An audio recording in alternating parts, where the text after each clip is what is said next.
يجي في الشهود يهوى يخبطوا عليا الباب تاني. ها قريت الكتاب؟ ايوه قريت الكتاب. طيب بقى انت لو عايز تعرف الحقيقة لازم تبص في اعمال الرسل الاصحاح 17 اهل بيرية عملوا ايه. طيب اهل بيرية عملوا ايه؟ فحصوا الكتب عشان يشوفوا الكلام اللي بيتقال لهم ده صح ولا مش صح. تماما. ابتديت ابحث الكتب واعمل زي اهل بيرية، كل ما ابحث كل ما الاقي مصيبة سوداء تطلع قدامي، كل ما ابحث ابص الاقي مشكلة طلعت قدامي. الله يا جماعة، طب ما انا دلوقتي انا مسيحي، انا مسيحي. رحت الكنيسة المشيخية، قعدت مع القسيس المسن وابتديت اتكلم معاه. صدقوني يا اخوة، صدقوني، بالظبط بعد 10 دقايق القسيس ده كرشني من الأوضة بتاعته في الكنيسة. قال لي امشي اطلع بره انت شيطان. قلت له شيطان ليه؟ عشان بسألك في العقيدة بتقول لي انت شيطان. قال لي انت شيطان اطلع بره. قرر من المكتب. طب انا اروح لمين؟ اعمل زي ام كلثوم واغني واقول اروح لمين؟ يعني المشيخيين كرشوني، مع مدنيين كرشوني، والكاثوليك ما ادونيش عقد نافع طب ايه هروح فين؟ مفيش. رحت واخد الكتاب وقعدت وابتديت اقرا وافتح واشوف الكلام اللي موجود فيه واكتب نوتس ده وده وده وده وده وده. بصيت لك ان الكلام اللي بيقوله الشيخ احمد ديدات رحمه الله كله صح من اوله لغاية اخره، كله صح. رحت نازل رايح المكتبة، قلت لما اشوف بقى، قلت افتح اشوف يمكن النسخة اللي في ايدي دي مشكلة، النسخة اللي في ايدي دي مشكلة، خصوصا وان شهود يهوى قالوا لي ان كلمة يهوى اي هو اسم الله في العهد القديم مذكور 6823 مرة ولا 32 مرة حاجة زي كده.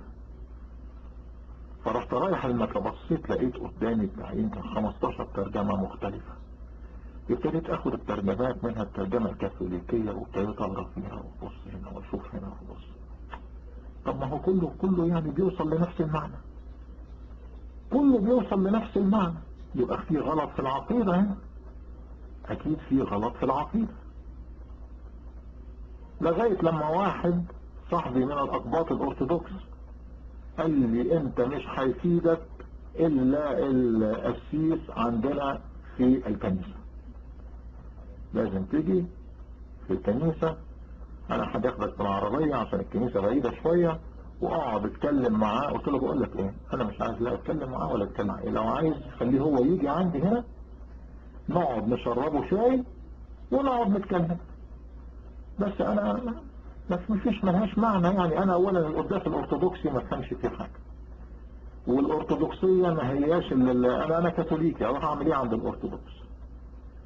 وحقيقة يعني انا ما احبش ان انا اروح في حتة عند ناس ما اعرفهمش، فيا ريت تعزمه، قول له يجي يشرب فنجان قهوة عندي. قال لي تمام مفيش مشكلة. ايه ده القسيس؟ واقدر اقول لكم اسمه ابونا بسنتي، واجى عندي على البيت ورحب فيا، ومن غير ما يعرفني ولأول مرة وهو داخل راح بايسني شمال ويمين. حسيت، صدقوني يا اخو صدقوني قسما بالله، حسيت انه يهوذا الاسخريوطي هو اللي بيبصني. صدقوني كأن الشخص ده اداني قبلة يهوذا اللي انا قريت عنها في الكتاب. المهم دخل وقعد، قعدت ابتديت اتكلم معاه واقول له دلوقتي الموضوع حصل كذا كذا كذا كذا. الكتاب بيقول ان انتوا بتقولوا ان المسيح هو الله وعلمتونا ان المسيح هو الله. ما فيش حاجة في الكتاب بتقول ان المسيح هو الله، ما فيش ولا حتى علامة في الكتاب بتقول لنا ان المسيح اجا وقال انا هو الله. تقولوا ان المسيح ده عشان يفدينا، مفيش علامة بتقول ان المسيح انه جاي يفدينا. ما هو جاي يفدينا من خطيئة. طب ما ذكرهاش ليه؟ ما قالش يا اخوانا انا جيت اهو، انا هو الله جاي افديكم عشان خطيئة ادم. ما قالهاش ليه ولا مرة. واذا كان المسيح هو الله، اوكي، يبقى مين اللي طال فدية؟ ومين اللي فدى نفسه؟ ومين اللي قبض الفدية؟ بتهيألي يعني سؤال سهل جدا، سؤال سهل جدا جدا. مين اللي طلب الفدية؟ هو الله. مين اللي فدى نفسه؟ هو الله. مين اللي قبض الفدية؟ هو الله. طب ما دي مصيبة سودة. ازاي يعني؟ بصيت لقيت القسيس قال لي ايوه معك حق، معك حق. قلت له طب لما معايا حق دلوقتي انت مش هتعترض على كلامي؟ قال لي لا معك حق، معك حق في كل اللي بتقوله. طيب انا كنت بصراحة مستني انه يعترض على الكلام بتاعي، مثلا يقوم يضرب الصينية بتاع القهوة في وشي ولا حاجة. ما لقيته بيقول لي معك حق، معك حق، معك حق. وفيما بعد الشخص اللي جابه عندي طبعا شرب الشاي واكل الكيك وخد بعضه ومشي. وبعد كده الشخص اللي جابه عندي بيحكي لي، بيقول لي، قلت له هو ايه نظامه يا ابونا بسنتي جه هنا كل الكيك وشرب الشاي اونطه وما اتكلمش ولا كلمه معايا يعني؟ قال لي والله انا سالته، قلت له طب هنعمل ايه معاه؟ قال لي والله هو كبير وراشد وعارف هو بيعمل ايه، انا ما اقدرش ان انا اتكلم معاه في اي حاجه. بس وهو ده الرد اللي كان، هو ده الرد اللي كان.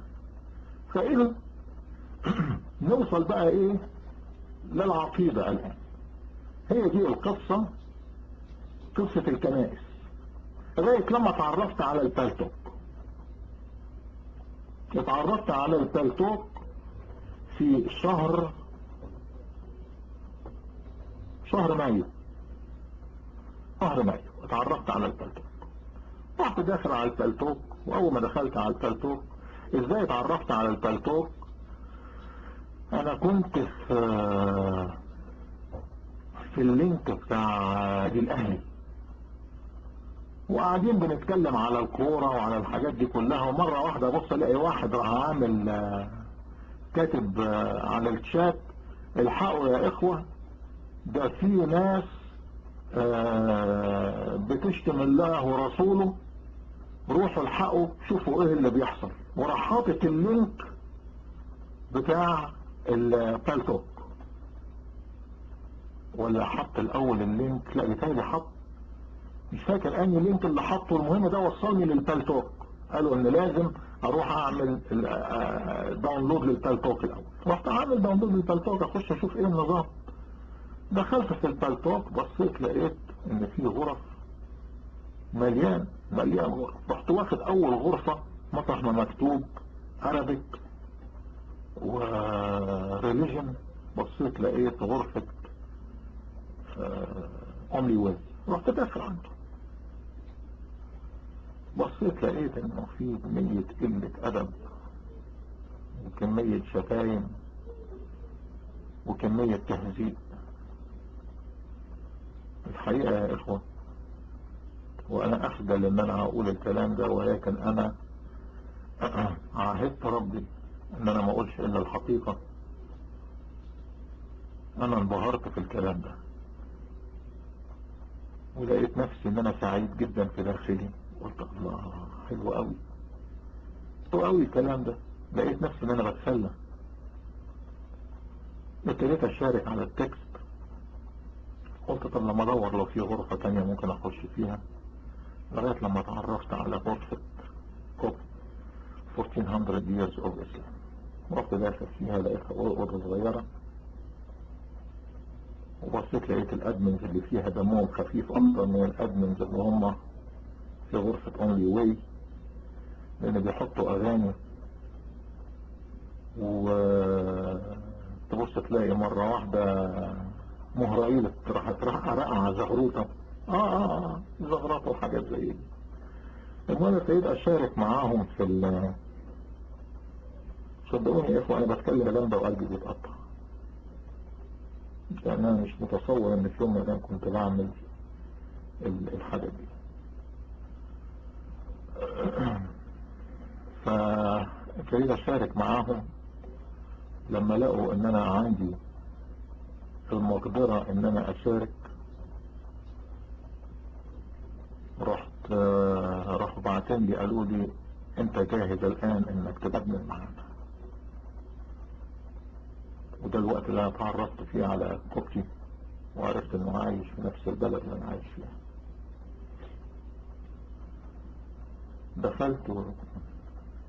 دخلت معاهم ادمن وابتديت اعمل زيهم.